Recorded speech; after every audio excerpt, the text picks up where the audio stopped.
नमस्कार। Raising happy kids पे शिप्रा सिंह में आप सभी का बहुत बहुत स्वागत है। और आज का विषय है बच्चों की ज़िद को लेके, जिससे पेरेंट्स बहुत ज़्यादा परेशान हैं और कहीं ना कहीं तो उनका, खासकर मदर्स का तो मेंटल वेलबींग ही कहीं ना कहीं प्रभावित है बच्चों की बहुत ज़िद के कारण। क्योंकि ये जो ज़िद वाला जो वे चल रहा है, ये डे बाय डे बढ़ता भी जा रहा है, बहुत एक्सट्रीम भी होता जा रहा है। चलिए आज इसको समझते हैं कि आखिर ये है क्या। देखिए, जनरली जो हमारा ब्रेन वर्क करता है, ब्रेन वर्किंग का जो हमारा पैटर्न है, उस पैटर्न में सबसे पहले हमारे थॉट्स क्रिएट होते हैं और थॉट्स हमारे एक्शंस में कन्वर्ट होते हैं। अब बच्चों के लिए अगर बात की जाए तो सारी चीज़ें ब्रेन की ट्रेनिंग पर डिपेंड होती हैं कि हम एक ब्रेन को कैसे ट्रेन कर रहे हैं। जैसे कि सपोज़ अगर किसी बच्चे ने कोई चीज़ मांगी और हमने उसे नहीं दी, फिर उसने उसके लिए दोबारा कहा, हमने नहीं दी, फिर उसने रोना शुरू किया। उसको रोता देख के हम इमोशनली थोड़े से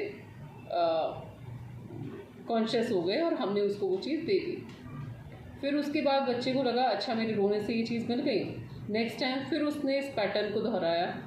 अब आपने, हो सकता है उसके एक बार चीज़ को जो आपने पहले देख लिया था, जितना उसका रूप, उसमें आपने चीज़ें एक्सेप्ट नहीं की, लेकिन जब सेकंड टाइम चीज़ें और आगे बढ़ी कि रोने की गति और तेज़ हुई, थोड़ा लंबा चली, हमने दे दिया, अच्छा ठीक है चलो रुलाओ नहीं, इसको दे दो। बच्चा भी समझ गया कि ये तो बहुत अच्छा पैटर्न है भाई, मैं रोऊँ और चीज़ें मुझे मिल जाएँ। फिर उसके थर्ड बार और एक एग्जाम्पल लेते हैं कि बच्चे ने बहुत रोया, हमने नहीं दी, फिर अचानक बच्चे ने नीचे लेटना और ज़िद करना। और आजकल तो एक बहुत अजीब तरीका चल रहा है, बच्चे सिर मारने लगते हैं अपना, और मतलब बहुत एक्सट्रीम कंडीशन कर देते हैं और वाकई में बहुत हार्ट थ्रॉबिंग सिचुएशन होती है कहीं ना कहीं। फिर हमने फाइनली उसकी ज़िद पूरी कर दी। तो ये जो हमारा जो पर्सनल पैटर्न चल रहा है, because we are doing the things according to our emotions. और बच्चा जो उस चीज़ को कर रहा है वो उसकी ब्रेन एक्टिविटीज़ उससे करा रही हैं, जो चीज़ें आगे बढ़ती चली जा रही हैं। यहाँ एक चीज़ समझने वाली बहुत ज़रूरी है कि हम उसको रोक नहीं रहे, हम उसको और बढ़ावा दे रहे हैं। पैटर्न को समझना पड़ेगा और इस पैटर्न को ब्रेक करना पड़ेगा।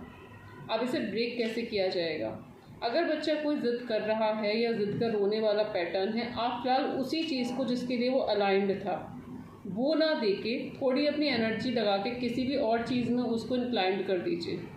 और एक बार बच्चों को बार बार दोहराइए कि अगर तुम ज़िद करोगे तो तुम्हें ये चीज़ नहीं मिलेगी, अगर तुम रोओगे तो तुम्हें ये चीज़ नहीं मिलेगी, अगर तुम इस तरह का